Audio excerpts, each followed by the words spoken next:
Off the Hook, airing on offthehooksports.com. Your home for real news, real opinions, and what really matters about Tennessee athletics. Always available on Apple Podcasts, Spotify, Stitcher, Google Play, TuneIn, iHeart. Like, share, follow, subscribe. Always available wherever you find your favorite podcasts. Good morning to you and yours. Thanks for joining us here until 10 o'clock or whenever you happen to be listening. Good morning, Amanda LaFratta. How are you? Doing well, Dave. How are you? A little goofy. Okay. So I've got one of those clocks that projects up on the ceiling, the time, so you don't even have to look over because that's how lazy we are as Americans. And so I looked at it, and I usually get up at 5, and I saw 5. I thought, went to start doing my work for the day, and it was 3. I mislooked at it. So I worked for 30 minutes. I was like, let's go back to bed for a little bit. And then time craziness happened again. For some reason at my gym, I had a mini panic attack. I looked up, and it was 7:30 in reality, but I looked up and it said 8:30. I was like, oh my gosh, I'm way late. And as a matter of fact, I'm going to miss the start of the show. And I don't know. It's just been a kind of a surreal, weird morning. But anyway, Sounds like it. we've got a lot to get to. And we're going to talk about the Vols and LSU. I promise you, Jacob Warren. I promise you, Cooper Mays. And we're going to get to that in the program today. And also some reasons why Tennessee should beat LSU. Again, it feels exactly like that Florida week. You go into it, and Tennessee should win. I think really the key is, LSU, and we were going to get into this, is a second half team when Jaden Daniels is playing quarterback for the Tigers. If Tennessee stumbles in the second half, or in particular the last 8 minutes of the game as they did against LSU, against Florida, it could be trouble against LSU. I don't think there's any question about that. Yeah, I think it could be trouble. I would like to see a Florida LSU matchup to see really who is the better team. I think they're about even. I would give the edge to Florida. So I don't see Tennessee, unless they just go there and fall flat on their faces and LSU has the game of the century, then I don't see how Tennessee doesn't come out with a victory here. I think they're just mismatched. I agree. I mean, you look at if you look at the LSU's defensive backs, and they made, like you said, they made Auburn look fantastic. Robbie Ashford, the quarterback, and I think that Tennessee has every opportunity to win this game. You look at the X's and O's, and I can't see them not winning this game. I said the same thing against Florida, though, and they almost let that one slip away. So let's get to the down and dirty. Brought to you by Honeybee Coffee. Be careful there. The Down and Dirty at 30 brought to you by Honeybee Coffee. Amanda, why is Honeybee Coffee so good? It's the taste. It's fantastic. And I will add something else to Honeybee Coffee. And you can order online. I highly encourage you to do so. I'm not a coffee drinker. I drank 3 cups of coffee when you and I met there last week. And sometimes coffee gives me like a headache, and I think that it's because I've been drinking the cheap stuff from Mickey D's and stuff like that. But I felt great the rest of the day. So I don't know if that's the top 5% of the beans or whatever, but it's fantastic coffee.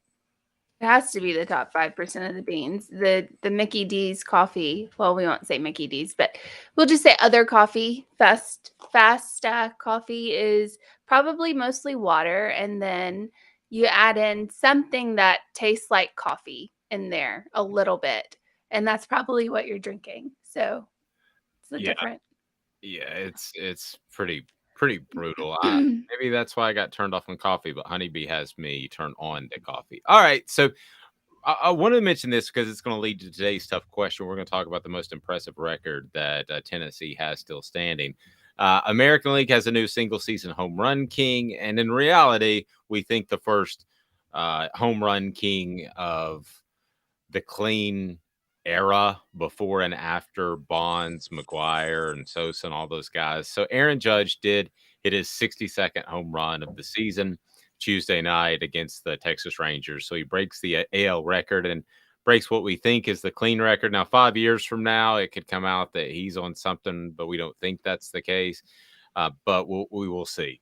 But right now, Amanda, that's the record. And it would have been a disappointment if he was just at 61 and didn't break the record. So congrats to Aaron Judge. I sure hope 5 years from now we're not having a conversation if he wasn't clean, but I don't think that's going to be the case. Is it over now? Is it finally over now? Can we not be interrupted? Yeah. College football anymore? Is it done? I think so. Okay. All right. So that will lead us to today's tough question eventually, and the top records in Tennessee sports history, Tennessee football history. So let's talk about the LSU game, though. Sports are pretty simple. You win or you lose. College football has ruled out ties, but Byron Young is a great example of how not reaching the goal, you can still be effective. He has only 1 sack on the year, but he has 10 quarterback hurries. So those hurries, he would love for them to be sacks, but they affect the game, Amanda. And one of those hurries was on the Hail Mary play against Florida. So that certainly affected the game. So while it's easy to say he doesn't have the sack numbers that you would like, I think when you look at Byron Young, he is one of the better. I'm not going to say one of the best. He's not of the same ilk of BJ Olajari or, of course, Will Anderson at Florida. He's a drop. Ooh. Yeah, he's Will Anderson's at Alabama. Will Anderson of Alabama, excuse me. He's not of that. He's not of that. He got traded, transfer portal. Will Anderson of Alabama. So he got he's in that second level, but just because he has just 1 sack in 4 games doesn't mean he's not a very good player. I think people need to realize that, yes, sacks are great. You love sacks. You love, getting that negative yardage for the other team. However, sacks don't create interceptions. Sacks create maybe fumbles at times, but most times not. Hurrying the quarterback is what creates those interceptions. So his job and what he's doing may be just as important, if not more important, than getting a sack. If you're hurrying the quarterback, he's going to make a bad decision. He's going to throw the ball either away or he's going to make a bad read and interception. That's important to this game. Yep, agreed. Young's quickness could certainly come into play against LSU. The Tigers' offensive line they're big. They have 4 players that are playing over 320 pounds. They got 2 that tip the scales at over 350. So I would take the quickness over the size in today's game. Now, as I mentioned earlier, if Tennessee stumbles down the stretch, it could be bad news at LSU. In 10 second half possessions this season, Daniels has led LSU to 6 touchdowns and a field goal. Now, you might ask why 10, because he was out for part of the game with an injury. So that's pretty strong. 6 touchdowns and a field goal in 10 possessions. And in the fourth quarter, he's been even better. On drives that began in the fourth quarter, Daniels has led LSU to 4 touchdowns on 4 possessions. Garish saying, "Go Tigers." We shall see. I don't know if that's going to happen. But Daniel certainly is one that it seems like the game, Amanda, and some players are like this, that he kind of has to warm up to the game, and he gets better as the game goes on. You could say that's good or bad, tomato, tomato. Well, the problem with that is LSU has played Florida State, which ended up being, a loss for them. And they've played Southern, New Mexico. They played Auburn. I would put Auburn in the category of Southern and New Mexico. They played, Mississippi State's been their one true test besides Florida State. And they were close. They beat Mississippi State, but that game was closer than it looks. And the way that they struggled against Auburn is a problem. Yep. It's just a problem. So these stats seem good for Daniels. Like, oh yeah, look at him, woo! But look at who they've played. It's kind of like back in the day when Florida would play two patsies before Tennessee, and Tennessee would actually play a significant opponent, and that you would look at the stats and you would say, what point are these stats? I do think the fact that he's better in the second half says something. And what it says to me, in addition that Tennessee doesn't need to stumble, it says to me that Tennessee needs to come out in the first half, put the pressure on Jaden Daniels, start fast, which I hate when nobody says, let's go out there and start really slow. That would be awesome.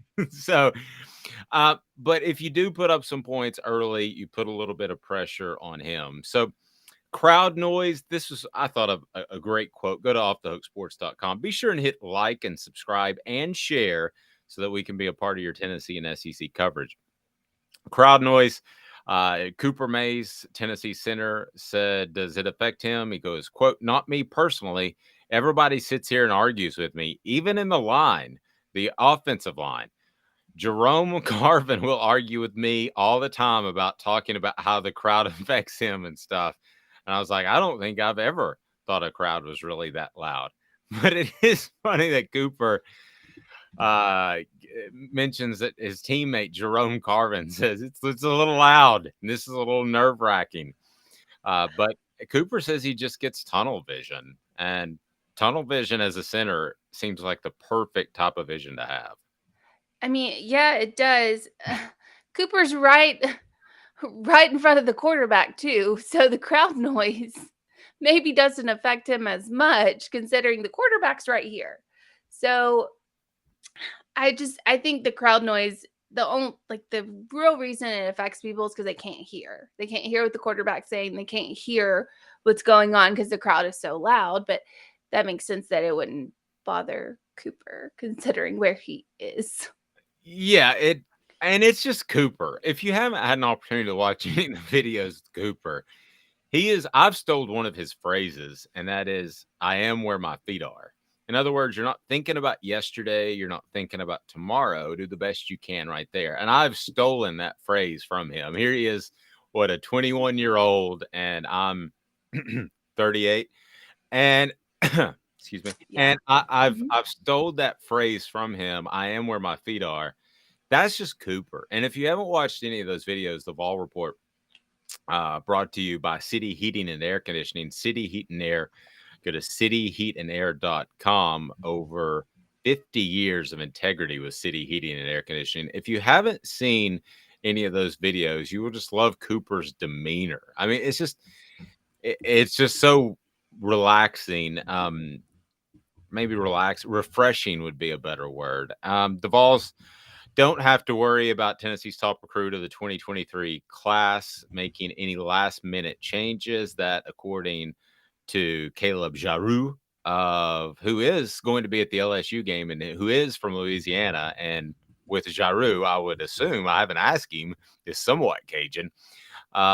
Tennessee fans don't have to worry about Nico Iamaleava. He is committed to Tennessee and remains fully committed. He said, quote, there's a lot of teams knocking on the door, man. He told Rivals 24/7 that they've just been in my Twitter lately, and I tell them all the same thing. I honestly don't even respond, but yeah, I'm locked in. So that to me is typical recruiting. You're not going to give up on him. And I don't believe that Nico is considering other schools, but if you think that other schools aren't recruiting him just because he's committed and there's some sort of gentleman rule, there's not, and there never has been, and there certainly is not with social media, Amanda. No, how is there a gentleman's rule in recruiting? You're out here, it's a bloodbath. You're getting as much as you can, and who cares who you screw over? I mean, this is college football. No one cares who you screw over. As long as you're winning the games, everyone is happy.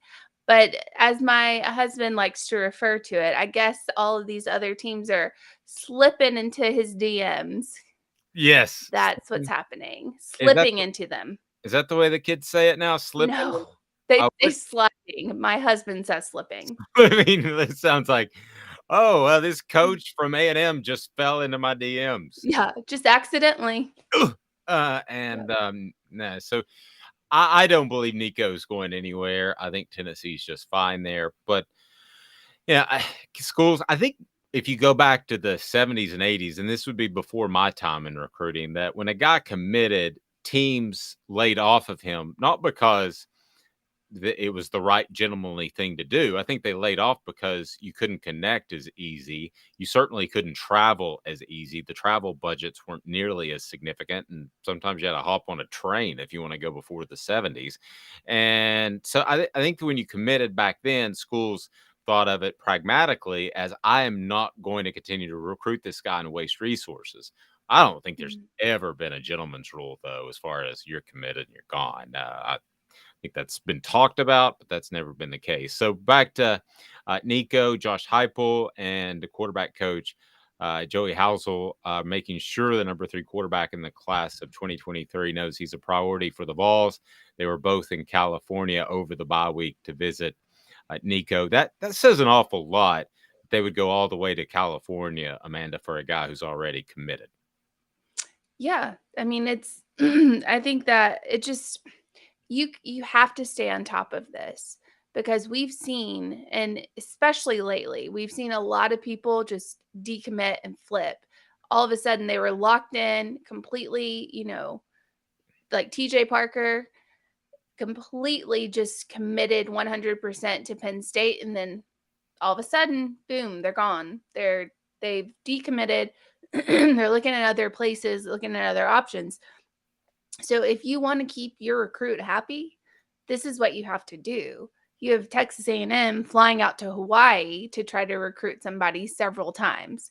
So you got to do it. The other thing, too, in that area, it doesn't hurt just to be there. Sorry. For other prospects, Arian Foster, Tennessee wasn't even really interested until Randy Sanders was out recruiting Casey Clausen and decided to stop over in Arizona and saw this guy named Arian Foster and decided to offer him. So, I mean, that area, especially with kids thinking about traveling to the Big Ten back and forth, listen, there's nothing wrong. I'm sure Nico wasn't the only guy they visited. Crazy said, "Be where your feet are." Pretty sure that's a Ram Doss quote. Who's Ram Doss? I don't know who that is. Amanda, do you know who that is? No. We shall see. Sorry. Tennessee faced one very mobile quarterback this season. Of course, we know that didn't go great as Anthony Richardson had a career day for Florida. LSU's Jaden Daniels isn't exactly the same kind of quarterback as Richardson, but he is quick. We'll see. Brian Jean-Marie, Tennessee's linebackers coach, said they are similar, different body types, and Richardson's bigger. I don't think they're the same, but I think in some sense your defensive approach is the same, and just make sure you have gap containment. I know people get sick of talking about the X's and O's part of it, but I think that's what you have to do. Make sure he doesn't escape, and he is faster. He is a step faster than Anthony Richardson, but he's not going to drop the boom. Speaking of quarterbacks, and I've texted my source in Alabama. We may hear something before the end of the show. But I mean, Alabama is pretty as tight as anybody when it comes to injury. There's been some scuttlebutt, and I don't want to give too much credence to random Twitter people. You don't like the word scuttlebutt? I just don't understand it. It reminds me of like the Little Mermaid. I don't know why. Every time you say scuttlebutt, I think of the Little Mermaid. Well, so there's been some scuttlebutt that Bryce, if that word makes you smile, then I'm going to use it over and over and over again. I don't know. Yeah, check out my scuttlebutt. So there's been scuttlebutt that Bryce Young, or rumors, may be out 2 weeks. I would put him out this week and next week against Tennessee, a 3:30 start. Boy, if that's the case, Amanda, that is, I don't know if that's good or bad for Tennessee. You face a different quarterback. You don't face the Heisman Trophy winner, but they got a kid who's pretty good behind Bryce Young that I know you've been very impressed with. Yeah, you have if you're Tennessee, you want Bryce Young to play. And I know that seems insane considering it's Bryce Young. He's, your Heisman winner from last season. You want him to play because the guy sitting behind him, Jalen Milroe, will kill you with his legs. He throws bombs and he will kill you with his legs. Just hands down. And I want to say that I am very unhappy about this game coming up.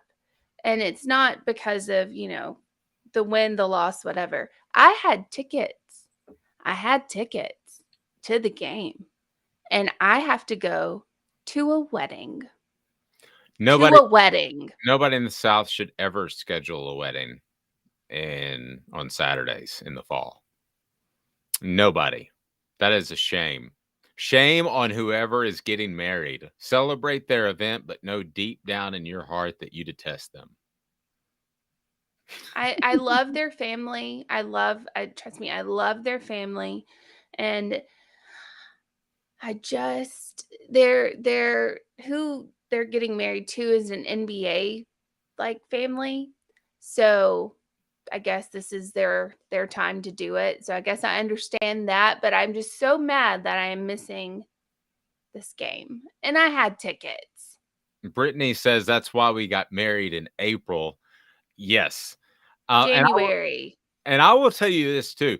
The reason I moved houses 3 times in August at the time, but now SEC Media Days has been moved up to July, was so that my wife could oversee the move.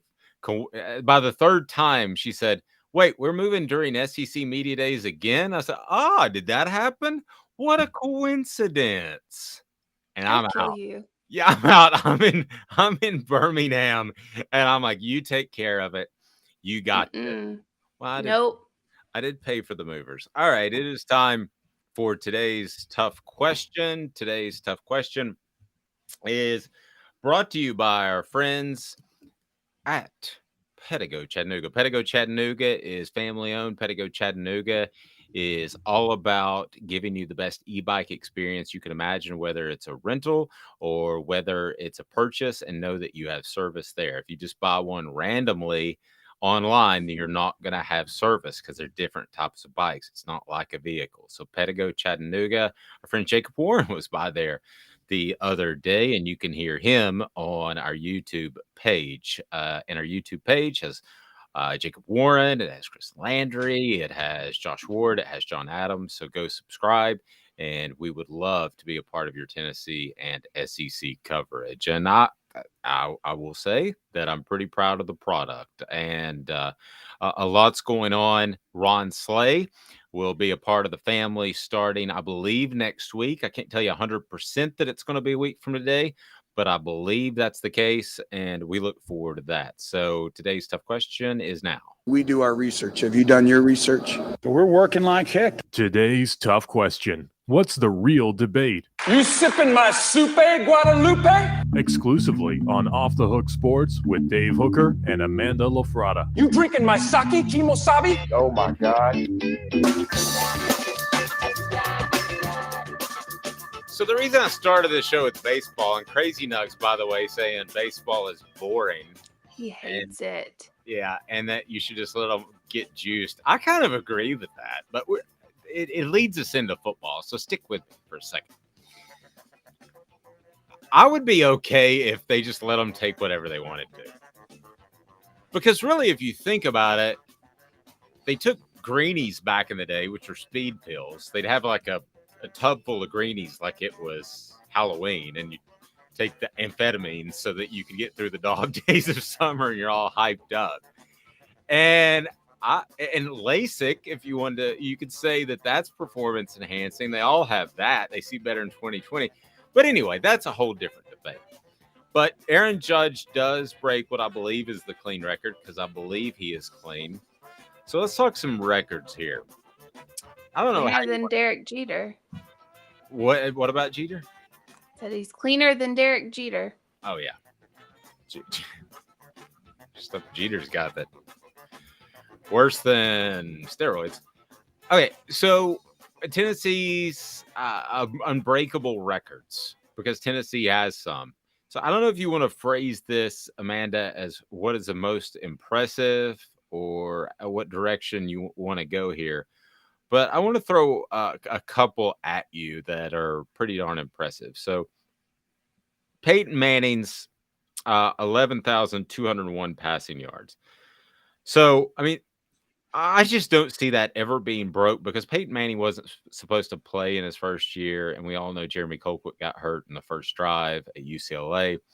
So he was able to play pretty much all 4 years. You had Casey Clausen, who was 1,500 yards behind Manning, yet he did play 4 years. He was a 4-year starter. So I don't think that it's impossible for that record to be broken, but it's a pretty impressive record. Here's one. What is the most impressive record for Tennessee football? Fuad Reveiz hit, guess how many, Amanda? 50-plus yard field goals in one season. Guess how many? Give me a second. Okay. Because one's a lot. What year is this? Fuad would have been in the mid-early 80s. Okay.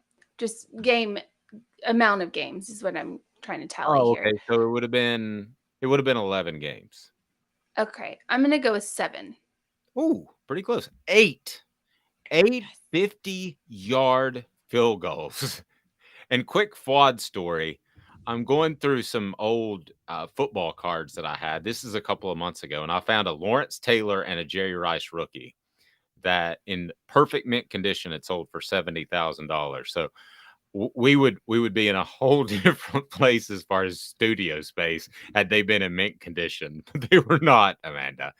But I'm flipping through and I see Fuad Reveiz, and I text him and I'm like, "Hey, dude, I just saw your baseball card. Do you want it? I'd be glad, or your football card. I'd be glad to give it to you."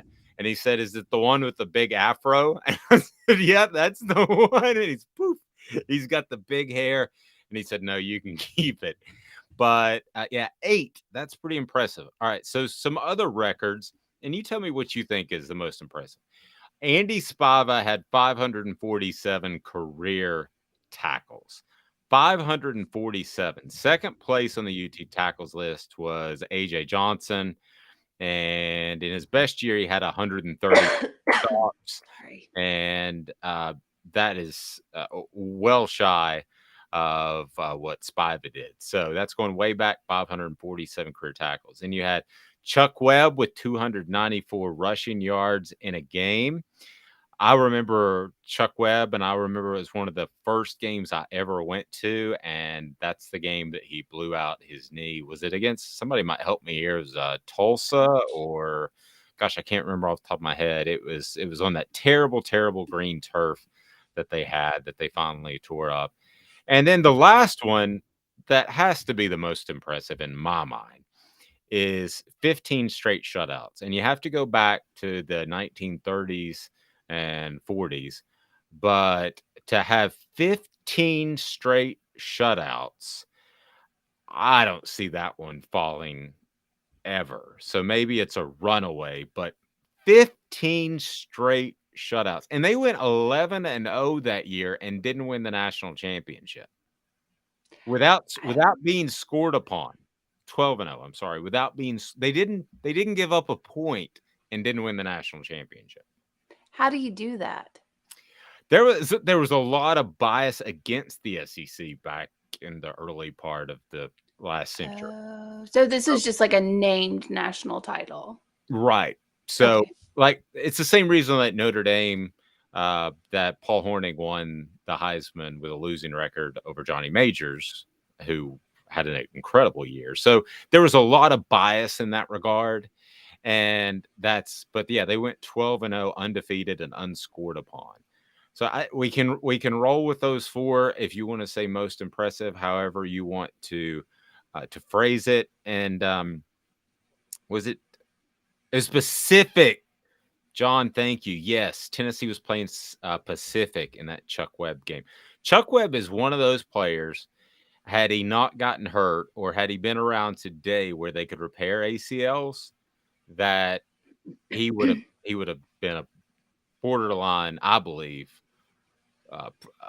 all Pro Bowl type of player. No, there's no question in my mind. But back then, much like Gale Sayers, when he blew out his knee, you were just even if you were able to come back, it was over. You're a different player. You heard those 3 letters ACL, and it was like, oh well, it's time to go get my degree or get a job at UPS. And that's just how it was. So, Okay. Yes. yeah, UPS is a good gig. I mean, yes, I'm not saying I was just those are random, like pull out of the, hat. Get a job at Target where it's like $20-something an hour. That's true. That's true. You could do that. And For a different day. Today's tough question is brought to you by The Mattress Place. 22 years on Chapman Highway. The Mattress Place is about integrity, and The Mattress Place has a huge selection of mattresses. No gimmicks, just 30 to 70% off each and every day. The Mattress Place on Chapman Highway, closer to Knoxville than you might think. You hear Chapman Highway, you think it's far away. It's like 2 miles. So get there. Great selection. A+ accredited member of the Better Business Bureau. Tell them that Off the Hook Sports sent you. Over 225 5-star reviews on Google. So I mentioned Cooper Mays. We'll get to him here momentarily. We'll continue to get to your comments. We're loaded up today, and I can tell that you're getting excited about the LSU game. It's in the air, so keep the comments coming, and we'll roll with you. Back in 2 minutes. Gary Viles here. I want to personally invite you to North Knoxville's newest sports bar and restaurant. It's Big Orange Phillies, located in Black Oak Center. And yes, folks, it's happening in Halls. Big Orange Phillies offers family-friendly environment with homemade meals and the best deli-style subs around. Billiards, darts, jukebox, shuffleboard, and cornhole, and a full bar. We also offer valet parking on weekends and during special events. We even have a covered back patio. It's happening at Big Orange Phillies. We want, we need, and we appreciate your business. Hi, Mike Davis here with City Heating and Air, reminding you to always dare to compare. Our team provides quality local heating and air service, installation, and maintenance across East Tennessee. We use only the best equipment like American Standard heating and air conditioning for your residential, new construction, or commercial needs. Honesty, dependability, and customer satisfaction have been the cornerstones of our business since 1961. City Heat and Air. Dare to compare. This is Al's Dish Barbecue Supply, so come on in and see all the different rubs and sauces we have, plus a complete line of Green Mountain grills. Don't be overwhelmed. We have plenty of help so you can produce the best barbecue and amaze your family and friends. Barbecue is America's food. We'll do what we can to bring you all the best products. We're Al's Nest Barbecue, where Chattanooga goes to grill.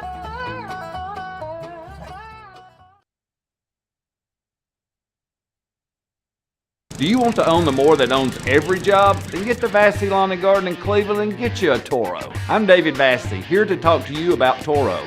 With a Toro Zero Turn, you'll get more out of every minute and you'll reach the finish line faster. At Vassy's, we like to say, no matter if you're mowing 3 acres a week or 11 lawns a day, homeowners and business owners alike find confidence in equipment they can trust from top to bottom. Vassy Lawn and Garden, Highway 60 North in Cleveland. Man alive, it's worth the drive.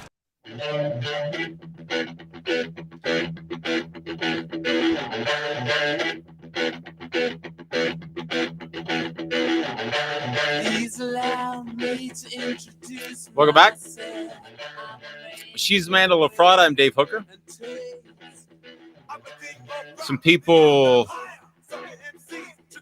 weighing in on Chuck Webb. Webb was the best young running back talent I've ever seen at Tennessee. A real bummer he wasn't able to complete his college career. True. We talk about the talent they had there, Marlon. You add in Reggie Cobb, Tony Thompson. Wow.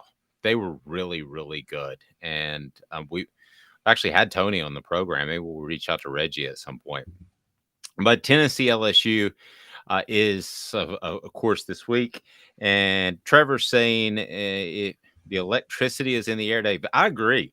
You can feel it. And going down there, going to LSU, you'll feel the electricity there. Amanda, do you think we make too much of the early kickoff helping Tennessee?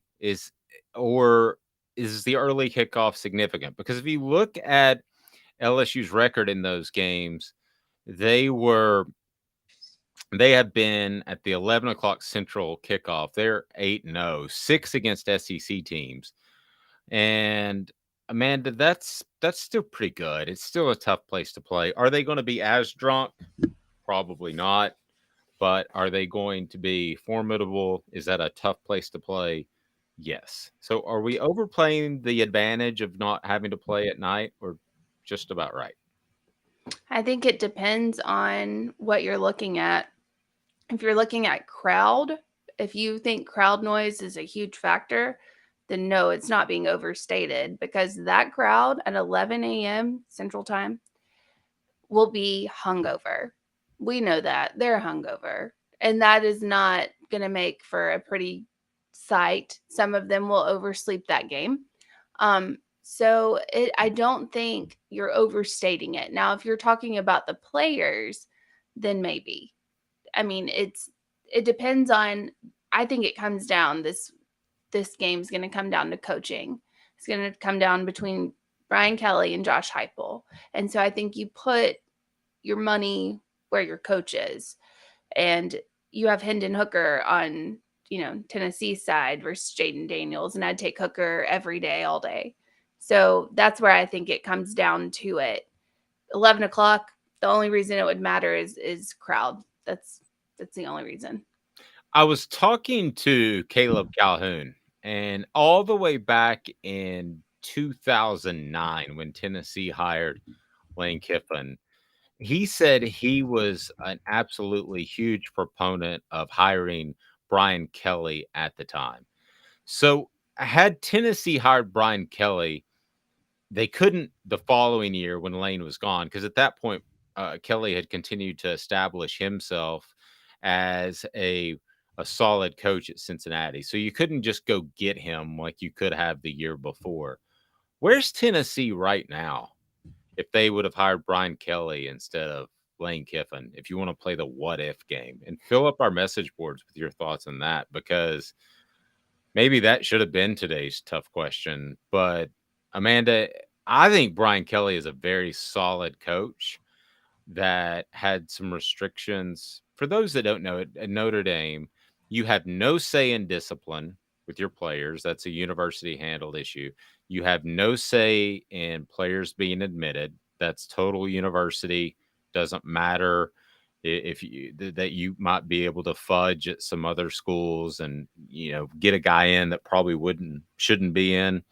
So you have none of that. So a lot of those guys that Lou Holtz, and Randy Moss is one of those guys that Lou Holtz tried to get in, was not allowed to go to Notre Dame. A lot of those guys are game changer type of players.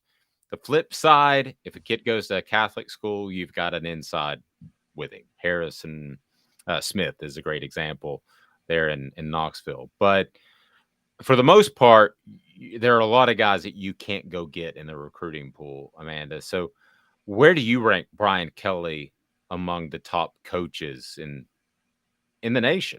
I mean, to me, it's Saban, obviously. And then the next level's Smart. And then to me, there's another drop off. Is Brian Kelly in that next group of the Lincoln Rileys of the world? I haven't seen enough from Brian Kelly. I've seen him at Notre Dame, and you can say, it's hard to recruit there and yada, yada, yada. But Brian Kelly was there when it wasn't really that difficult to recruit at Notre Dame. I mean, there was no NIL, there was no, paying players, there was no any of that. So Notre Dame may be, Catholic and a lot more, I guess, unwilling to hand over the reins to the coaches. But back then, you still had boosters. You still have huge Notre Dame boosters. You had, and I know we're going to say, and I don't care what anybody says, everybody was doing it. Everyone was paying their players under the table. It was all happening. So, and Notre Dame has academic standards, but we know that we see it all the time. People get around that. anything that anybody else is doing, Notre Dame was doing it too. So I haven't seen enough out of Kelly, especially not with, the teams that Notre Dame played and how they just got destroyed when they would go up against a pretty fierce opponent like Alabama. I haven't seen enough out of Brian Kelly to really know how great he is. I have to see a coach in the SEC and see how he plays there before I can really tell you, oh, he's a great coach, or oh, he's not a great coach. Like, I think Lincoln Riley bolted once Oklahoma was headed to the SEC. And I know it might have just been coincidental timing, but I would have to see more out of Brian Kelly because we're looking at Jimbo Fisher right now and it is not looking pretty. And everybody thought he was one of the best. So, no, we thought Jimbo Fisher was. So let's say there are 2 tiers that are pretty clear cut, and that would be Saban, the Saban tier, right? He's by himself. The next tier would be Kirby, and I'm going to include Dabo because you've got 2 guys that have won a championship. Now, I think Dabo's best days are behind him, but we'll see. And then the next tier are to me, the Lincoln Rileys, the Brian Kellys of the world, the guys that have gotten to a college football playoff and haven't been able to complete and win a championship. I will say this. I would rather have Brian Kelly than I would Lincoln Riley or the other coaches in that grouping. If I had to make that hire today, if you told me that you can hire any coach, and this is Hooker University, which Hooker University, where we pimp out the scholarships. And so Hooker University, and I can hire anybody I want to, but Nick Saban's not leaving, Dabo's not leaving, and Kirby Smart's not leaving. Brian Kelly's probably at the top of my list. I'm taking him over Lincoln Riley. I'm really racking my brain. Trevor says Josh Heupel. I've got to see more from Josh Heupel. I've got to see him be able to, and we've talked about this, and people have gotten upset with Chris Landry for saying this. He has to prove that they can win games defensively, that they can win games that aren't just shootouts. And he started doing that against Pitt. I get it. But that needs to be more. And he's got to prove that his defense is going to be on the same level as his offense. I think that'll happen eventually, but it's not there yet. Who would you hire? Those 3 excluded, the 3 that I mentioned that have won championships. So out of I think Josh Heupel, again, I'm very high on Josh Heupel. I think he's done a lot with very little at Tennessee. He is, it's not been great. We've all seen, I hate it for you guys, but it was a dumpster fire. It was literally a dumpster fire for the last 10 years before Heupel got there, even longer. So he's done a lot with a very little, and he's gotten a fan base behind him that's ready to fire coaches after 3 years. Let's not play. So I'm very impressed with what he's been able to do at Tennessee. Now, do we have to put morals out there? Or can we just throw those to the side? So that's what I was thinking. Somebody brought up John Gruden and Urban Meyer. Urban Meyer or Hugh Freeze. Those would be my hires. Speaking of hookers. It all ties together. Yeah, I would. Okay, Urban Meyer, I don't think's coming back. And it is funny to me that Nebraska and every fan base that needs a new coach because they fired one early in the season to get a head start on somebody thinks Urban Meyer's going to show up and salvage the program. Urban Meyer's not going to go any place that doesn't have a strong in-state talent base. And he's probably not going to go anywhere anyway. Because let's face it, he did what he did at Utah to get to a place like Florida with great talent, won there because talent's in his backyard, and then went to Ohio State, which he had ties to, and they have great talent there in that area.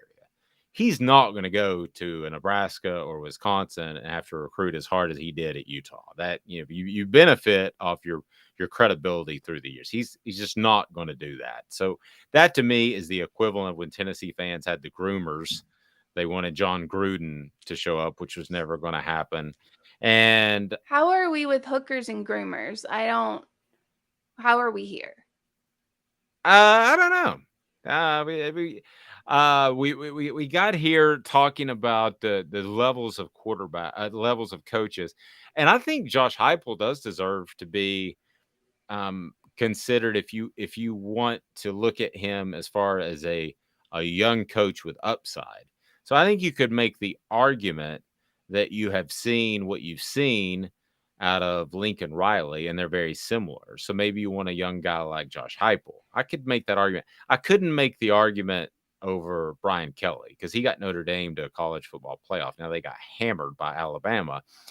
But as far as that third tier of coaches, I would have Kelly at the top, and it would not stun me. As a matter of fact, let me ask you this, Amanda. If you had to bet a mortgage payment, does Brian Kelly win a national championship at LSU? I have to Yes. bet a mortgage payment. Yes. Do I have a time frame of when he? Nope. Zero time frame. He could coach there 20 years to his 80s. I'd take the field. I'd say no. I would say yes. You have Texas coming in with like Oklahoma coming in.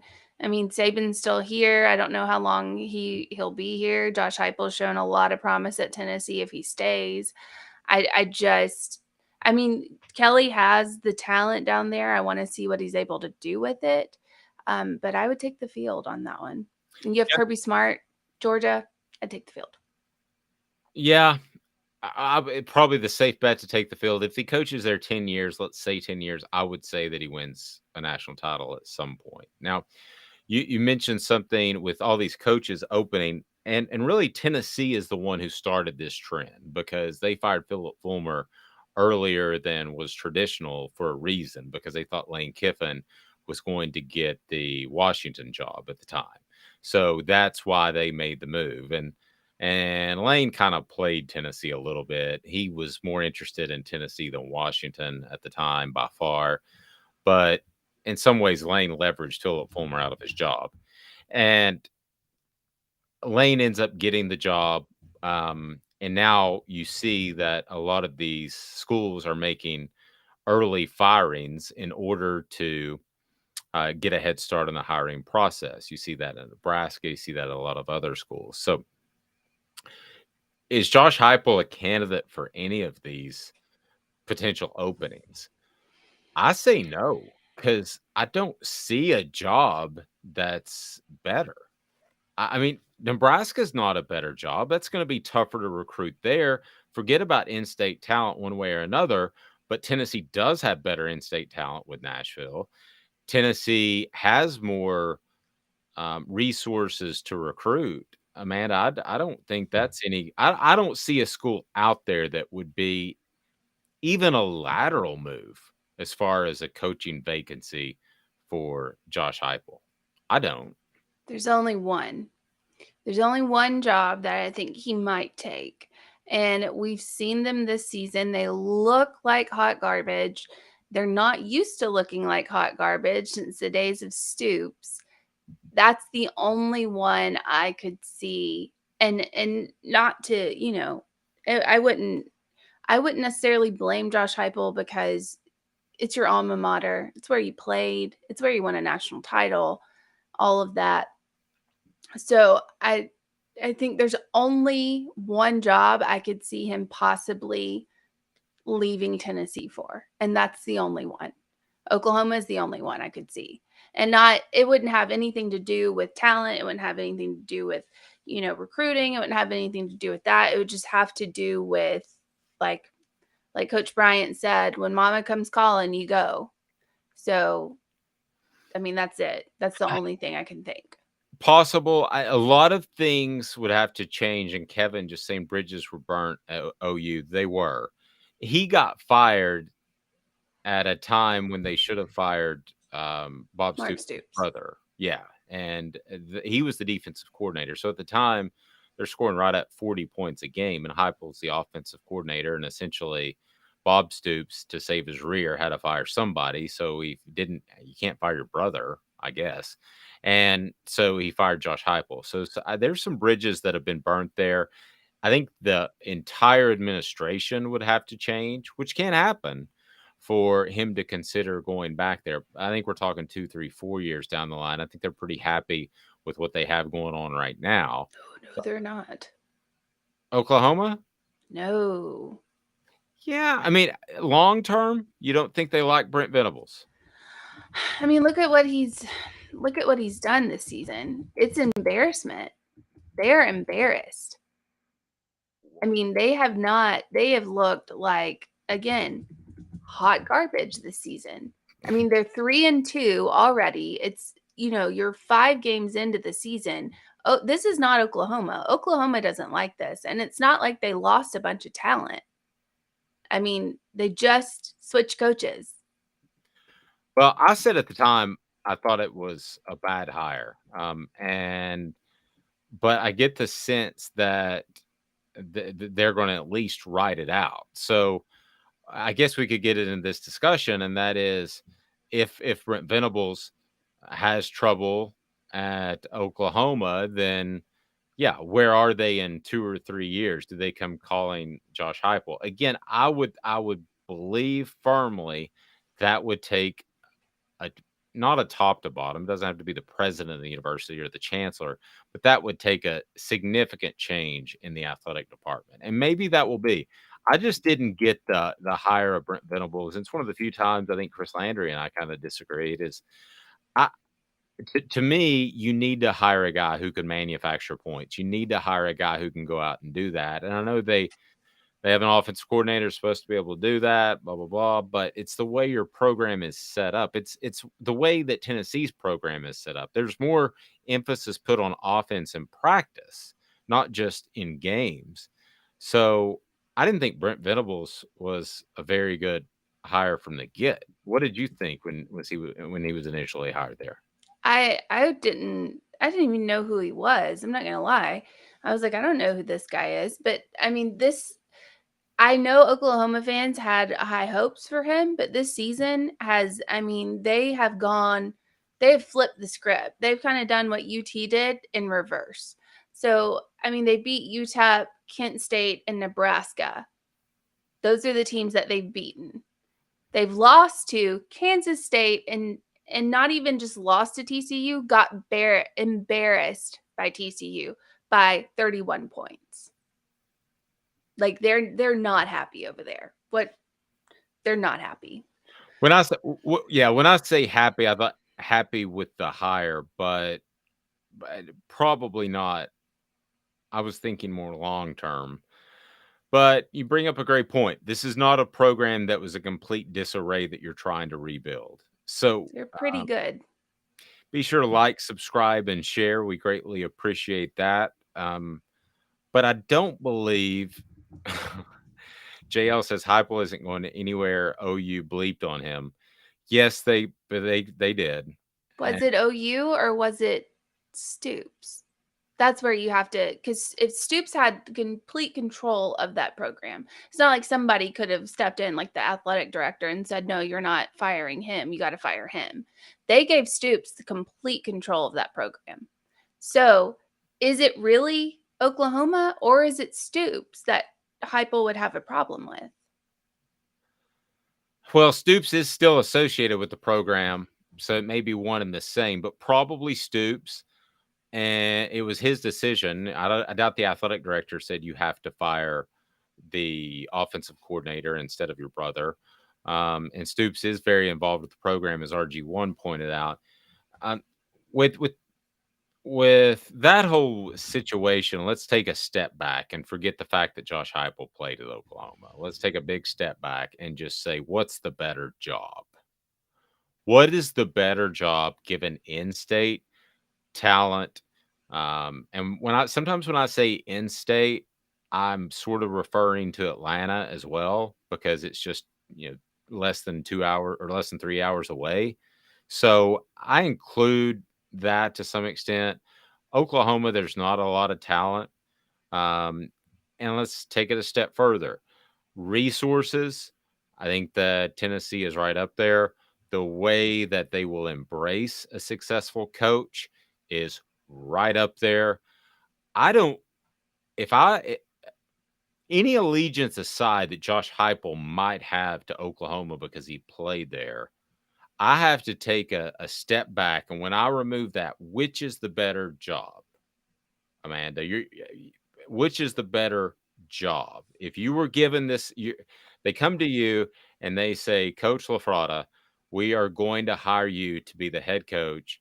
And you're like Lane Kiffin. You can go to Washington or you can go to Tennessee. Tennessee was obviously the better job. You can go to Oklahoma or you can go to Tennessee. No allegiances. Where are you going? Well, God bless you for thinking that, you're going to hire me. That's nice. But second, if I were not okay, if Oklahoma were not going to the SEC, I would go to Oklahoma. And the only reason why is because playing in the Big 12 is much easier than playing in the SEC. I mean, much easier. We've seen that. You just go in there. I mean, you had Texas who sucked for the last, however long. And you just go in there and all you do is just sweep it up with these like not awful, but mediocre teams. The SEC, you're playing against the best of the best, especially at Tennessee. You're playing Alabama, Florida, and Georgia every single season. Well, but they are going to be in the SEC probably as early as. Okay. That's what I'm saying. Is I would have Big 12. If I were going, I would have gone to Oklahoma. I'd have picked Oklahoma just because of the Big 12. Now that they're coming to the SEC, I would take Tennessee. I think Tennessee's better. I think you're going to get better talent at Tennessee, like you pointed out. I think that you're going to have more money to do with what you will at Tennessee. I think it's a better job if you're just focused in on the SEC. I would say Tennessee. Here's the other thing too. Do you wonder if Lincoln Riley pulled a Jimbo Fisher? Was his recruiting as good as it should have been or was when he was hungry? Because at some point in his mind, before USC came calling, he had to think to himself, maybe this isn't the place for me. That's what cracks open the door. So maybe the talent level is not as high, because Jimbo Fisher left Florida State in just a mess of not any talent whatsoever. He knew he was cruising out of there. He knew he was going somewhere, and he took his paycheck and he'll make $100 million, and good for him. But you wonder if Oklahoma if there might be any similarity there. I don't know, but they're certainly not playing well now. You can watch them play. No, they're not good. And I just don't think other than Nick Saban and Kirby Smart, who have accepted, well, Nick Saban has, Kirby Smart really hasn't, an up-tempo spread offense. Who's the defensive coach out there that's winning with defense? You don't anymore. I mean, not even Nick Saban, not even Kirby, neither one of them are winning with defense. I mean, Kirby has a strong defense, don't get me wrong, but neither one of them, you're not winning without being able to score points. You're not winning without elite running backs and wide receivers that can snatch the ball out of the air from anyone. You're not winning without those things. So the defense is good. Don't get me wrong. They're good, but in today's college football, if you have to pick between a prolific offense or a really good defense, you're taking the offense. You're taking the offense all day. Brittany with a good point. Maybe I'm super biased, but I feel like Danny White is the AD to work for right now. Well, he's come in and he changed a lot of things. I mean, you look at, he has managed to, he's the guy ultimately. The hiring of coaches is important, but putting together the dollars for facility upgrades in baseball and football and all the things that they've been able to do over there, that's what Danny White and an AD is ultimately supposed to do. I mean, you make the right hire, yes, you've got to do that, but they've got search firms for that if you want to go in that direction, guys that know more about football or basketball or baseball than you do. But ultimately, it's your job to have the best foundation for the university. It's not to just go make a splash hire and change things. So Yeah, Danny White, I think, would certainly be the AD to work for right now. And I like Danny White's spunk a little bit. I like when he called out Auburn.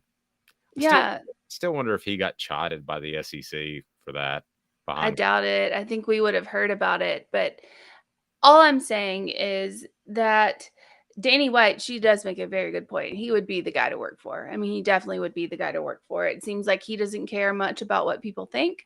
It is, I'm going to do what I do, and here we are. Saban's the same way. I'm going to do what I do, and if you don't like it, then you can lump it, basically. But we're looking at an Oklahoma. We're I looking at haven't heard that before.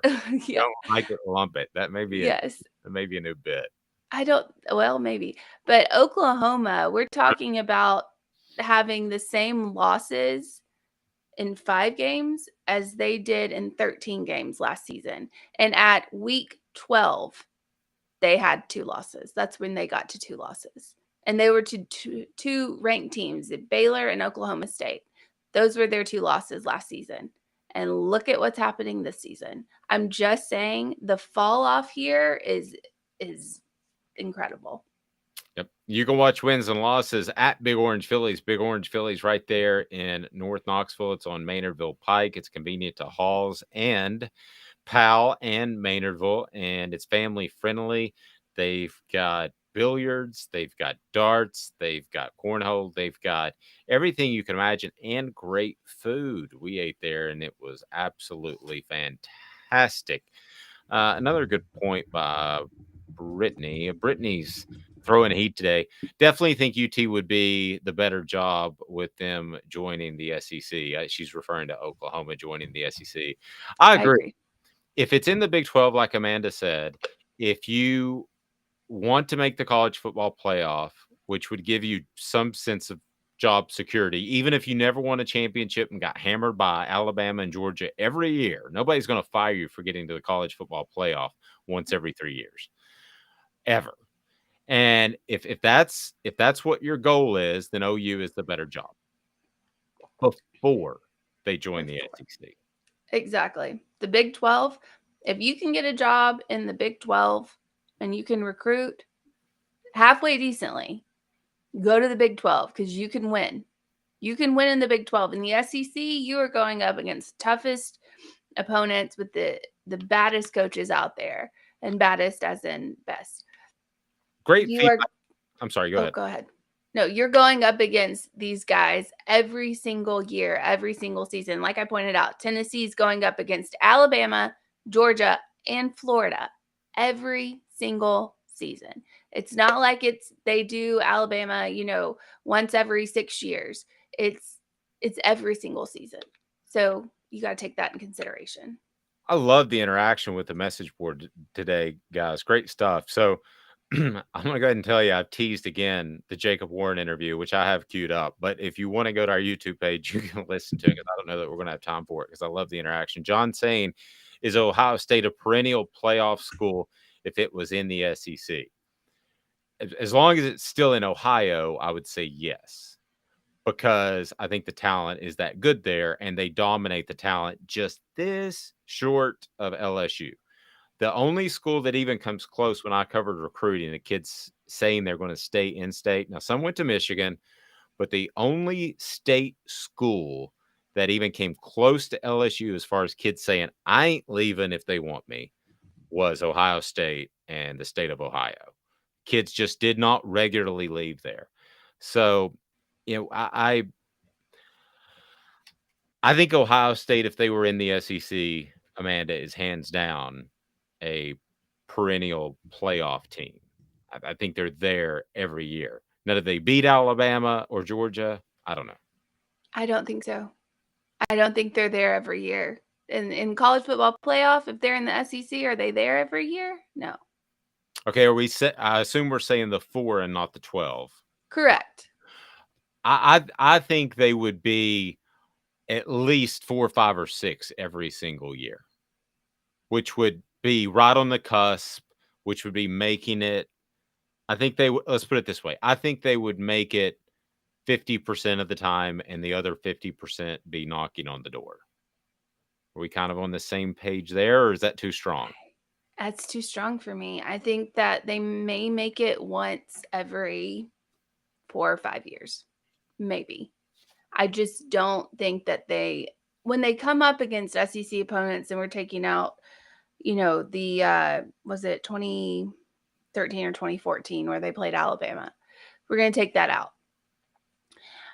Other than that, when they come up against like really good SEC teams, they normally don't come out great on the other side. I just don't think, or at least not to my recollection, I just do not see them I know they have great talent and I get all of that, but I think if you stuck them in the SEC, they would have at least 2 losses every season, if not more.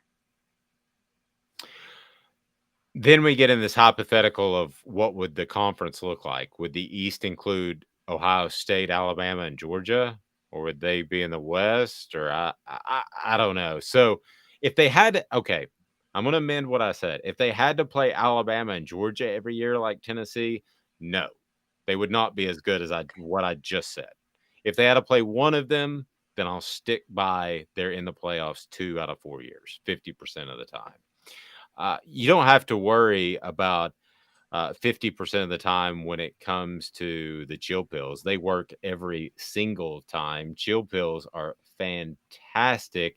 They have specific formulas for issues like arthritis and digestive issues.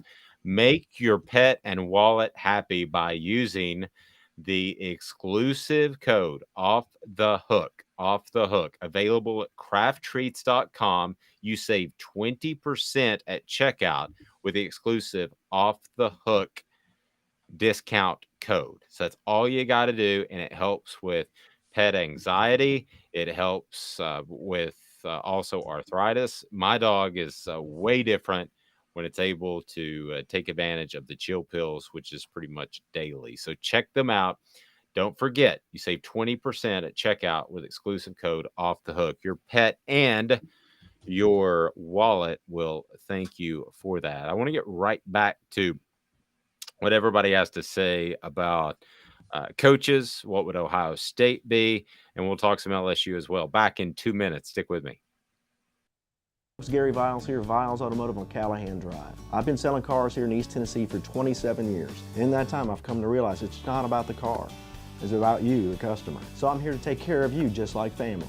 Good credit, bad credit, you name it, we can get you taken care of. If we don't have it, we can find it for you. We go across the country to get any vehicle that you want. And here at Viles Automotive, we don't believe in fake numbers. We just give you great deals. And as always, we want, we need, and we appreciate your business. Do you want to own the more that owns every job? Then get to Vassy Lawn and Garden in Cleveland and get you a Toro. I'm David Vassy, here to talk to you about Toro. With a Toro Zero Turn, you'll get more out of every minute and you'll reach the finish line faster. At Vassy's, we like to say, no matter if you're mowing 3 acres a week or 11 lawns a day, homeowners and business owners alike find confidence in equipment they can trust from top to bottom. Vassy Lawn and Garden, Highway 60 North in Cleveland. Man alive, it's worth the drive. This is Steve Rain. I own the Midnight Oil and Michelin Tire Direct service station here in Ottawa. It's not a fancy place, never has been, but it's a clean place with clean restrooms and good folks who work here. We sell gas and fix cars, nothing glamorous, but we love what we do, and we're going to keep doing it for a long time to come. There's not many real service stations left, and that's a shame. We're the guys just like the guys back in your hometown. We'll fix your tire, change your oil, and put a new set of Michelins on your car. If you want a Twinkie, you'll just have to keep on going. Thanks for the business.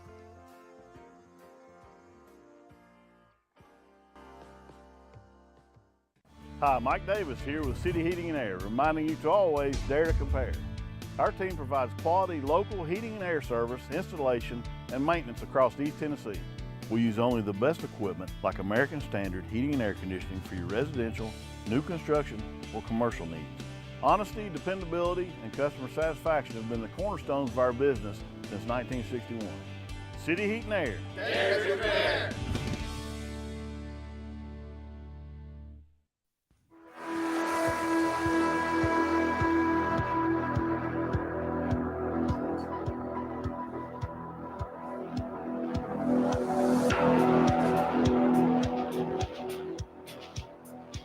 Folks, Don't make a mistake. It's going to cost you thousands of dollars. If you're in the Knoxville area and you don't go to andymasonrealestate.com, crazy. Because I made that mistake. I went to school with Andy in high school. I didn't know he became a realtor right out of high school. So he's been doing it for a lot of years. Andy, I don't want to age you here, but he has two tenets of his business. One, best prices. Two, best service. And I got taken advantage of by another realtor. We only endorse those that we do business with, that we believe in, or that if we need their services, we would do business with. And I totally believe in Andy Mason, andymasonrealestate.com. You've probably, if you've moved houses, you've probably had good and bad real estate experiences. You'll only have a great one with Andy Mason, andymasonrealestate.com. So the message board's absolutely lit up today. And Orange Blood says, as things are now, it depends if they play Georgia and Bama every season. So we're talking about, would Ohio State be a perennial playoff team if they, what are you waving your hand for and smiling? No, I'm just excited about, I have some things to share. So I'm just excited about it. Yeah. Amanda's throwing heat like roided up Roger Clemens today. Heat. Going for it. Going for it. All right. So what do you have? You have something good. You have that gleam in your eye. Is it gleam or glean? It's glean. So it's glean. Guess, just, I don't even want to say guess. I'm just going to run this down. All right. Ohio State versus South Carolina all-time record. 0-2. 0-2. Ohio State versus Florida all-time record. 0-2. Ohio State versus Tennessee all-time record. 0-1. Ohio State versus Georgia record. 0-1. Ohio State versus Alabama record. 1-4. Ohio State versus Auburn record. 0-1-1. Like, this is, You're beyond Roger Clemens now. You're Mariano Rivera, who is the only player to be a unanimous selection in the Major League Baseball Hall of Fame. So you went with the heat first, and then you went with the cutter. So that would be the cutter, which is still coming in at 90 plus miles an hour, but just threw me for a loop. So those records, can you combine them real quick in your head? Can you do the math while I tell you something special? Yeah, tell me something special and I'll do the math for you. Okay, I'll tell you something special. Zool Beer Company is the official craft beer of Off the Hook Sports. Zool Beer Company has a great location downtown.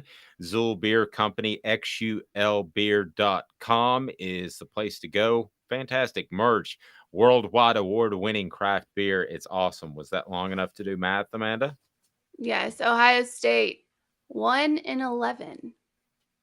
1-11 versus SEC teams. Versus those SEC teams that I just named. Those SEC teams. The decent ones. Yes. Yeah, the decent ones. So earlier, Brandon made a statement, just the grind of an SEC schedule is worth a loss or two that they normally wouldn't have just because of injuries and having to use more of the depth that they keep. I'm going to say that that's not the case anymore because it's tougher than other conferences, but I used to be 100% on board. I don't think that the SEC is as physical as it was previously. Who are the physical teams in the SEC now? Georgia, Alabama still defensively. I would argue offensively, they've got slid a little bit too much to the finesse side. Arkansas. Who else is physical? Who else is just a really physical team that you go into right now this year that you say when you come out of the Alabama game, you want to play a UT Martin next because you're beat all to heck. So, and that's the same case for Georgia. How many teams do you really say that about anymore? In the SEC this season right now, I'd say you go with obviously Alabama. You go with Kentucky. Kentucky might be one. They're physical. Florida's physical. I mean, they're physical. They're not great. They make stupid decisions, but they're physical. LSU is physical. They're going to be physical all year or all the time just because of their talent level. They're not great again right now, but they're going to be physical. Arkansas, I go back and forth on Arkansas. I mean, they can play lights out and they can play like dog crap. So, I mean, it's just like you go back and forth on Arkansas. Tennessee's physical team. You're going to be worn out by them. So I think I'd go with about half of the SEC is physical. Now the Big Ten is pretty physical as well. I think the Big Ten's a little behind on the type of offenses that SEC is really acclimated to. I think the Big Ten's a little bit behind. Ohio State's probably exception. Michigan's looking halfway decent, but when I think of the Big Ten, I think of like Iowa and Wisconsin, where it's still the ground and pound type game. We're not seeing, these Josh Heupel style offenses out there. We're not seeing just a massive amounts of, yards through the air, unless they're playing somebody who is Rutgers. When I think physical, I think of that Pitt team. And they might not be great, they might not be talented, but you're hurting a little bit. And I was talking to Cooper after the Pitt game and off the air, and he wouldn't mind me sharing this. I said, "What do you feel like?" And he said, "Well, have you ever been T-boned by a car?" And I said, "Well, yeah, as a matter of fact, I have." And he said, "Like that?" He said, "It's not like muscle soreness where you go work out." He said, "It's like in your bones." It was that type of game. And I imagine Alabama and Georgia are even a step worse than that. So those are the. Go ahead. Nope, you got it. No, I think Tennessee, I'm just going to say this because Pitt just lost to Georgia Tech. So I think Tennessee, if Tennessee fans want to be, have like a little notch in their belt, I think that Tennessee came out and ruined Pitt season. I mean, ruined it. Well, Marlon mentioned, and he was at the game, Marlon McKinney of Vols Stuff, who is just simply awesome at putting together all the news of the day that you'll find on offthehooksports.com, says, "I didn't count the number of Pitt players helped off the field against the Vols, but there were a bunch." Yeah. So Pitt was physical, but Tennessee was, even though they're a finesse team offensively, they definitely matched that. So didn't want to imply that they were out physicaled at all, which I don't think is actually a word. But you can order all your supplements at Nutrition World. Nutrition World is voted one of the best e-commerce stores in the biz. And when it comes to supplements, they've got it all, a great variety, fair prices. Nutrition World, just go to nutritionworld.com and order your supplements there, and you will be very happy that you did. So I got kind of a cool one, I think, today for this day in sports history. But first, we want to play message board bingo, unless you have some other awesome stats to throw at me. The Mariano Rivera of hosts. So anything else out there? Now, I like how you separated, because Kevin the Bacon, who just subscribed, great name. I can't use it, like Dave the Hooker, but Kevin the Bacon. Not. Please don't. Kevin the Bacon said that Ohio State is 22-14-3 all time against the SEC. But what Amanda did that I liked is she pulled out the SEC teams that are significant, because, good Lord, everybody has a winning record against Vanderbilt. So yeah, Ohio State's played like 10 games, I think, against Vandy or something. It's somebody, or maybe it was Missouri that they played 10 games against. But they played 10 games against somebody really bad and won 9 of them. So that's, to me, a little skewed. It's a lot skewed if it's 9 out of 10, and we're talking about 24 wins. So always the middle of the week when I start to lose my voice, but it will come back. I talk too much, they say, but pays the bills. So Amanda, we want to get to message board bingo. Message board bingo today is brought to you by our friends at Vassy Lawn and Garden. Man alive, it's worth the drive, right there in Cleveland. Whether you're talking about industrial mowers, whether you're talking about commercial mowers, residential mowers. That is, excuse me, Vassy Lawn and Garden, Vassy.com to learn more. It is a message board bingo. Here's the way it works. Amanda reads out a message board post. And if you can tell me which school that this message board post was on, which school's message board, then you can win a Hooker t-shirt. And I'm going to go ahead and tell you, you better go ahead and jump on board now. John, I'm getting to that. You took away my This Day in Sports History, John. I'm getting Dang it, John. I'm getting to that. Okay, so This Day in Sports History is coming up, but first it's message board bingo. Your opportunity to win a shirt. Here we go, Amanda. So before we do that, I'm just going to rebut somebody really quickly that you said did that. The 20 of those wins that he was talking about came against Vandy, Missouri, Texas A&M, and Kentucky. Those were 20 of the wins. 20. So I'm going to continue on now. Yeah, and you include A&M. A&M, they've had their ups and downs too. The rest of those programs, Ohio State should beat on a regular basis. And A&M and Missouri, the majority of those wins were not while they were in the SEC. So continuing on. All right. I can't wait for Hugh to get here. He will raid the portal, and next year's offense will be drastically changed. He'll pluck another Malik Willis and some linemen from other schools, a couple of receivers, and boom, we average 35 points a game. It's an SEC school. Who is it? I know exactly who this one is.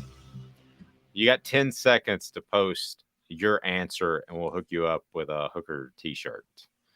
And you're running out of time. I know exactly who this is. And Kevin the Bacon says that's got to be an Auburn board. Kevin the Bacon. Yes, you are correct. Brandon to the punch. And that's got to be an Auburn board. It is, Kevin. So I'm going to go ahead and put my email in. You can email me, and I will hook you up with a Hooker t-shirt. All righty. So here we go. It is message board bingo part 2. It means 2. Yes, I know what it means. It's like 40 love. Why don't you say 40-0? What in tennis? Why do you say 40 love? I don't know. Okay, so I hope he takes the Nebraska or other job so we can reboot and get someone in here that knows X's and O's and doesn't have to rely on a washed up head coach turned DC/daddy's boy OC. This would be in the SEC. Okay, now we have a little bit of confusion real quick. Somebody saying Brittany got it first. Oh, the last one. I can't see them. I can't. Brittany did get it. Brittany got it first. Sorry, Kevin the Bacon. Maybe you'll get this one. All right, Brittany, email me at davidoffthehooksports.com. All right, so Amanda, just repeat this one because I got confused by the last one. All right, so I hope he takes the Nebraska or other job so we can reboot and get someone in here that knows X's and O's and doesn't have to rely on a washed-up head coach turned defensive coordinator /daddy's boy offensive coordinator. I don't think I know who this is. John says South Carolina.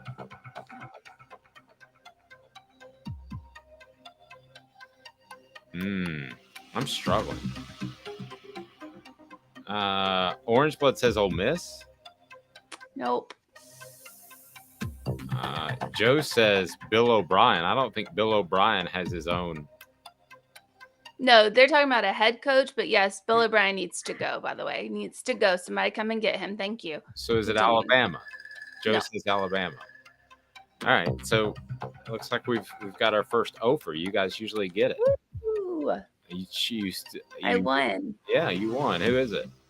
It's Arkansas. Arkansas? I mean, they're very upset by that loss. I'm telling you, there are some fan bases, and I'm not talking to you, Tennessee fan base, but there are some fan bases that have to realize you are what you are. South Carolina and Arkansas, love them, have fun, go to the games, get hammered. do things you'd never do if it wasn't a game day because you get weird. drunk in the middle of the day. I'm not saying do anything weird, but I mean, don't start like heroin. But Gosh, we've gone off the rails. have a great time at the game. Enjoy it. Wear your stuff. Support the team. You're 9 wins at best all the time. Yes. And if Sam Pittman says that I'm willing to stay here until the day I drop dead, Brittany agrees with me. Sam Pittman is doing a great job there. Yes. If he says I will keep this job until the day I drop dead, then put him on a diet. You put him on a diet because you want to keep him for as long as you possibly can. Put that man on a diet. Okay, he comes to you, he goes, I want this job till I drop dead. And he goes, well, it's time for a wellness checkup. Salads and grilled chicken for you, Sam Pittman, because we're going to keep you here as long as possible, and you pushing it. It's called Muscle Equity. That's the second book I want to write. Muscle Equity. It's the key. Build up muscle mass and eat all you want. Oh, okay. Well, I'm the opposite. I got another book in the works first, but we're not announcing anything yet because somebody will steal it from me. All right. This Day in Sports History is brought to you by our friends at Owl's Nest. Yes. We have one more. Oh, do we? I'm sorry. We always do 3. I thought we did 3. Here we go. We did 2. Why we beat this team in football. First of all, actually, why we beat Tennessee in football. First of all, Tennessee has played and beaten no one. People tried to hype their overtime win over Pitt as more than it was. Pitt's first team QB was knocked out of the game in the first quarter, and their backup QB was injured and played on a bad leg the entire second half. He was like a statue. I'm going to go ahead and interrupt you. You're just giving away shirts for free now. This one's too easy. No, it's not. Is it not? No. I think I know it. He was like a statue. Secondly, Florida's offense had 594 yards of offense against UT. UT's defense was trash last year, and it is again this year. We will likely come in as the underdog, and I like the chip we have on our shoulder when we don't get respect. Okay. I felt certain that it was the team on the docket this week, but I'm wrong, right? You are wrong. Yes, it's not the team. I wouldn't just say that. I wouldn't give that. My God, that's easy. Okay. I think I know who it is based off of somebody said, wasn't Clinton a Razorback? Yes, Bill Clinton was a huge Razorback fan. And so the first, Brittany says Kentucky sounds like a UK fan. Brittany, yes, it's Kentucky. So touche, Brittany. Brittany's winning 2 shirts. So go ahead and email me because she won earlier, David@offthehooksports.com, and just let me know size and color, and you can sport a shirt that says right across the front, Hooker. Brittany's killing it. Yeah, some people get it, some people don't. Brittany, I'll leave that up to you. You can decide. And Brittany's so good, we're going to have to institute 1 shirt per winner. And but you get 2 since we didn't institute that rule. This Day in Sports History is brought to you by Owl's Nest Barbecue. Owl's Nest Barbecue is right there in Ooltewah. Owl's Nest Barbecue has all the barbecue needs that you could possibly have, and they will fulfill those needs incredibly well. They will have the sauces, they will have the rubs, they have the wood chips, and they have just the Green Mountain Grill, which wow. It is unbelievable. You can set it with the little ways. They're not wood chips; they're the wood pellets. Is what you do. So if you're not familiar with that yet, it's kind of like it's like an oven, but it's a smoker and a grill. So it's really awesome. Again, that would be our friends at Owl's Nest Barbecue right next door to Steve Ray's Midnight Oil, a proud Michelin distributor. So this day in sports history, somebody stole it from me, but let's do it nevertheless. This day in sports history, putting things in perspective, exclusively on Off the Hook Sports with Dave Hooker. You're so old. When you were a kid, rainbows were black and white. And Amanda LaFratta. New kids on the block just called. They wanted you as a backup dancer. 20 years ago today, Tennessee beats Arkansas 41-38 in 6 overtimes on a Casey Clausen to Jason Witten touchdown reception that ended it. Still remember that game, covered that game, and tell you what, when it came to overtime and or road games, I don't think there's a quarterback that you would rather have than Casey Clausen in Tennessee football history. Iceman. I mean, just absolute ice water in his veins. John said, I was at a family reunion, whole hog barbecuing with family the other day, rooting for UT, another half rooting for Arkansas. Was a great night and unforgettable. Talking about that game, a lot of alcohol was consumed. Well, I'm glad you enjoyed it. I was riding on deadline and about to be a nervous wreck. I was in high school. Can we bring this whole day full circle, though? Can we bring it full circle? Yeah. So let's just bring up my birth certificate and talk about how old I am. It'd be full circle. No, we're going to full circle it because we're going to head back to Crazy Nugs's sports love. And in 2001, MLB's Atlanta Braves. Wait, nope, missed that.